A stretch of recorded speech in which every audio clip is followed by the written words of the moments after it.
នេះគឺជាវីដេអូថ្មីមួយទៀតនៃការសម្លាប់ក៏ដូចជាការធ្វើទរណកម្មទៅលើបរិសម្នាក់ដែលជាជនរងគ្រោះនៅក្នុងហេតុការណ៍កិច្ចកម្មមួយហ្នឹងនិយាយទៅគឺគេអត់ស្គាល់ពីអត្តសញ្ញាណរបស់គាត់ថាគាត់ជាអ្នកណាមកពីខាងណាអត់ស្គាល់ទេប៉ុន្តែអ្វីគេដឹងវីដេអូនេះគឺបានបង្ហោះឡើងដោយក្រុមកតា CJNG ទៀតហើយនៅក្នុងរូបភាពដែលយើងអាចមើលបាននេះគឺមានបរិសម្នាក់ដែលគាត់ដែលជាជនរងគ្រោះហ្នឹងត្រូវបានគេចងដៃទៅនឹងដើមឈើកតាថ្ងៃត្រង់បងប្អូនមិនមែនជប់ណានេះគឺកតាថ្ងៃតែម្ដងនៅក្នុងព្រៃមួយកន្លែងនៅក្នុងប្រទេសមិចស៊ីកូហ្នឹងបាទ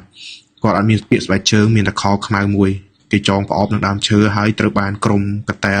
CJNG នឹងធ្វើការដុតជាមួយនឹងភ្លើងតែម្ដងបាទសាហាវប្រៃផ្សៃខ្លាំងមែនទែននៅក្នុងវីដេអូនោះឯងយើងអាចឮពីសំឡេងនៃការស្រែកឈឺចាប់របស់ជនរងគ្រោះនឹងគឺពិបាកទួយកខ្លាំងមែនទែនចំណែកក្រុមដែលជាជនបង្កហ្នឹងគឺពួកវាហាក់ដូចជាសើចសប្បាយធម្មតាដូចអត់មានរឿងអីកើតឡើងសកម្មភាពទាំងអស់ហ្នឹងវាប្រៀបដូចជាការកំសាន្តរបស់ពួកវាអញ្ចឹងណាជីវិតរបស់អ្នកដទៃគឺប្រហែលជាគ្មានតម្លៃក្នុងខ្សែភ្នែករបស់ពួកវាគឺពួកវាយកសកម្មភាពទង្វើហ្នឹងទៅសម្លាប់គឺវាលក្ខណៈសើចសប្បាយធម្មតាប្រៀបដូចជាសកម្មភាពកំសាន្តរបស់ពួកវាអញ្ចឹងនេះគឺមានបញ្ហាសតិអារម្មណ៍បញ្ហាផ្លូវចិត្ត mental health ខ្លាំងធ្ងន់ធ្ងរមើលទៅដល់ពេលដែលដុតបរោះហ្នឹងហើយគឺលក្ខណៈវានិយាយគ្នាឌឺដងសើចសប្បាយលេងធម្មតាអញ្ចឹងទៅហើយទាក់ទងទៅនឹងមូលហេតុក៏គេអត់បានបញ្ជាក់ដែរ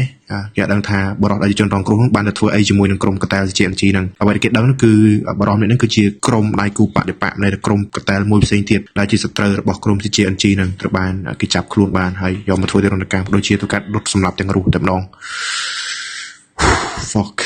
ហើយទាក់ទងទៅនឹងវីដេអូបើសិនជាបងប្អូនទាំងអស់គ្នាចង់ទៅមើលវីដេអូពេញបងប្អូនទាំងអស់គ្នាអាចធ្វើការចូលទៅមើលនៅក្នុង website របស់ Call Center តែទទួលខុសត្រូវខ្លួនឯងនិយាយគ្នាហើយពីខ្ញុំទៅមិនបាច់ចូលទៅមើលក៏បានមើលតែខ្ញុំសម្រាយទៅបានវាសុវត្ថិភាពផងធម្មតា website អញ្ចឹងបើយើងចូលទៅគឺអាចនឹងមានមេរោគមានការ hack ការបន្លំអីផ្សេងៗអញ្ចឹងណាយល់អមមិនបាច់ចូលមើលបើបងប្អូនទាំងអស់គ្នាចង់ចូលមើលចុះប៉ុន្តែត្រូវទទួលខុសត្រូវខ្លួនឯង